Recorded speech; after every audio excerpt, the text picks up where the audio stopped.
Episode 11. Episode 11. Just like that. I guess it's not 11 weeks. It's been, 5 weeks now that we've been doing these? Isn't that crazy? Conscious man journey. Yeah, like we're into the 5th week now since we decided to do this, and it feels like you and I talked about it like last week. Isn't it amazing how fast it goes by? Yep. Yeah, and we were able to fit our whole story into these mini episodes. Yeah, the last almost 2 years. So if anybody's just catching themselves up here, we've been talking about the extremely conscious man's story, the journey along the way that brought us to this point, from bumping into each other on the streets with double wide strollers and beers in our hands to now choosing to be better versions of ourselves every day. And not saying that we're perfect, because we have many, many moments and days where we still have lots to improve. But here we are, telling the truth about what this journey's been like. And it's been a ride. I think we can both attest to that, because, we've evolved along the way. We've watched others evolve along the way, and our stories are unfolding every single day. There's been no magical script or plan to this journey, as is anybody's. And we've had the dips and valleys of how we've created all of it and where we're at today. So to recap again, we've gone through I think the last combo we had was, post retreat, our first retreat in BC, and we kind of realized gap that we had, and we had started some men's gathering calls simply to bring men together, called the Betterman Gathering, and talk about, what's going on for them, wins, losses, everything in between, what's real. Yeah. The extreme conversations that us guys typically never have. We just keep it bottled in, and we say, I'll just go figure it out all by myself. That lone wolf syndrome. And I know that was our driver for creating them, and we had no idea what would actually happen. We just said, let's just put about 12 or 13 of these on the calendar before the end of the year and put out the call and see who shows up. And there was people from all walks of life, like old friends of ours, people that just saw a post that we put up on social, emails, local people that I was meeting, same with you. Yep. But it was pretty magical, though, and I think it gave both of us that extra bit of energy of just further recognizing that, man, this is so needed, and we can't just do one call and end it there. So we created a Facebook page, too. I wanted to talk quickly about that before we even get into the inner circle as well, because that was another important piece for us, was to just connect everybody beyond those calls, knowing that there was such a connection over 90 minutes. But then there's always what do you do now? Where do we even go from here? Totally. And we, to give everybody an idea, we capped these calls at 6 people. I think we mentioned that last episode. And so to think of that, I know we ran through over 40 guys, or right around that number. We were doing 2-3 calls a week. And then, we created on Facebook what is called the Betterman community. And without any effort trying to get people in there, we haven't even invited our own friends or anything, maybe a few one-off people, but there's, around 80 people there today, just either through these calls or organically have reached out through friends that are in the group. And, just creating that continued support for men to show up in. And jump on a live video on their drive home from a night shift, as we saw the other day. Or, if we had a big win in a day, sharing it live. Or if we're going through a challenging time with kids or our wives or work, any of it, to show up in that space and be supported. And not only that, we post, daily motivational things every day, and keep the conversation going that way too, what we're grateful for in a positive manner.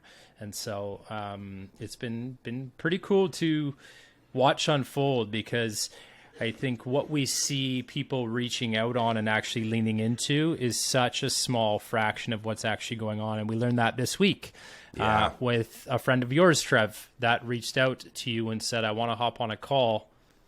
And he just expressed to us the gratitude for that call being a spark for him to follow his heart and not make an easy decision, but one that he knew in his gut that he needed to. So he stepped into that, and an opportunity showed up. Imagine that, right? I put this out in a post yesterday. I think you said it when we were on top of that mountain, where you just put it out into the universe and it shows up. And, the cynical macho man in us would say, yeah, are you talking law of attraction, manifestation here? Right. I create everything in my reality. But no, we are talking about that. And we're talking about both of those things, to be honest. You can't just sit back and wait for things to come to you. But at the same time, if you don't just show up, nothing's going to happen. And that was really kind of the foundation of those calls. And then the community, of course, just became the continuation of that. And then another important piece that we incorporated into that too, Mike, was the microactions. And that was one of the things. We started to create a library, for lack of a better term, just a resource document that says, okay, you've stated your intention to be a better man. You've shown up on a call now. You've spoken vulnerably to the degree that you're willing to go right now. Now, let's go do something about it. So what can you do right now? And the microactions were simple, right? They weren't anything complicated. It was, drink more water. When your alarm goes off, get your ass out of bed. And then all the way up to much more detailed, complex things. Nutrition and meditation and all. I think we had a list of probably 40 items on there. And we put video resources or other resources, articles to be read.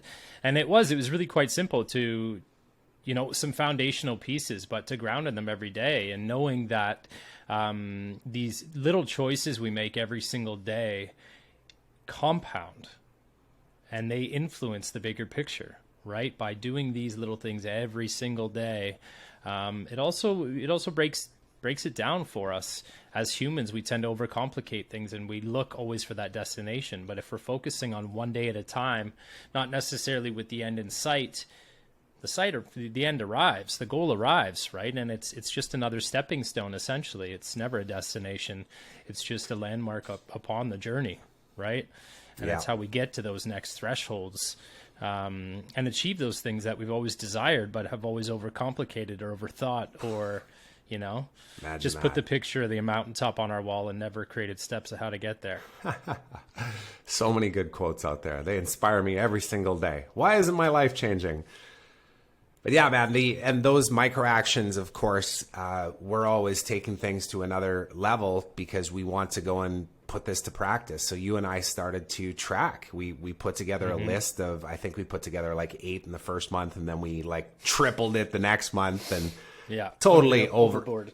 Yeah, we went a bit overboard, but we learned though too, and that became our micro action habit tracker, which became a foundational piece to what we're doing in the inner circle right now. And I feel like maybe the next episode we'll get into even more detail about the inner circle, because we could talk for the full 20 minutes about the inner circle. But, this episode was really to just explain, like, how did it come to be? And maybe you want to just quickly riff, Mike, because I know we want to keep this one pretty short. But, why did the inner circle matter to you as we were coming through January and we were feeling all that momentum of the Facebook group and the gatherings and everything? And now it was, okay, are we going to do this thing? Are we going to create this group? And yeah, great question. And there's many parts to that, but one that comes to mind for me is, we had put all these men through these very, very powerful calls. We had brought them into this Facebook group with some tools and given them an opportunity to introduce themselves. And there was a bit of momentum that was happening there. But as we know, if there's no incentive, there's no, we don't have any skin in the game, the commitment piece just isn't there. Yeah. And so we looked at, we knew we wanted a foundational group to keep men committed and accountable in between our retreats. Including us. And we knew we wanted to find men amongst our group that were ready and willing to commit to truly step up. So yes, we put a price tag on this group. And then we got serious about looking at, okay, what can we do for them? And so that's where we created, as Trev alluded to, this habit tracker that we started to play with. And sure enough, we had the men step forward that were willing to commit to say, shit, yeah, that sounds pretty exciting to me. Not really even knowing what we had put out, just you know, knowing that they trust what Trev and I have been putting out in terms of content, messaging, and all of that, and that they've watched our path over the last couple of years and known that they want to be a part of it. And so, you know, this truly is, and again, we'll dive deeper on the next episode, but it's been a co-creation. It's been a beautiful co-creation with these founding members who just had a desire to be better in their lives, to be better husbands, fathers, you know, better in the roles that they play at work or their own businesses, and all of those elements. And so that's what we've created a safe space for and fostered. Yeah, and I'll just say this, and then maybe we'll wrap on this one, keep it tight. But I know this entire journey for me and you, we've had elements of, yeah, I've done that before, so I feel confident that we can move in that direction. Whether it was, you know, we had never put on an official retreat before, but both you and I had organized stuff before, so we were somewhat confident organizing these calls, hosting Zoom calls. Yeah, we'd done that before. It was the same thing with this, heading into the inner circle. We had a little bit of experience on it, but there was still that little thing in the back of both of our heads. Will anybody actually want to do this with us? Is anybody going to show up? Who do we need to become to actually create this thing? And then when we started, there was even that experience right at the start too of, what are we going to do here? And then you and I both surrendered to it, to the idea of like, let's just show up every day and see how it feels, and let's let that guide us. And that's down. Yeah, and that's where we'll pick up on the next episode here too, because that's where the magic's really happened in what we've co-created. That was a great word. Because we didn't pre-plan any of this stuff, and if we would have, it wouldn't be as powerful as it is today. So on that note, I know you got to run to another meeting, so let's wrap on there, buddy. And yeah, we'll quick pick up one today, but yeah, we'll jump more into the journey of the inner circle, because hell, it's been powerful and some amazing humans a part of it. And as always, we want to drop a reminder that we have a very powerful event coming up next month. Our Extremely Conscious Men experience in Costa Rica from the 24th to the 28th. We still have spots left. And, you know, we're calling in men every day and having some amazing conversations. But if you're out there and you feel, you know what, that you could bring as much value as you're going to gain, that's truly who we're after, because everybody who's coming to this experience also has gifts. And that's where the true magic happens, because these experiences are only as good as the humans that arrive there. So we're super pumped. Yeah, extreme adventure, conversations, and connections are about to be had. So if you are interested in looking for that in your life and you want to upgrade your circle of friends, join us, because we're ready. We're ready to welcome in that next crew that'll be hanging out with us in Costa Rica. So on that note, I'm going to get outside because I'm in Costa Rica right now. So I'm going to go enjoy the weather. Sending everybody tons of love out there. Thanks for tuning into another episode. We will chat with you soon.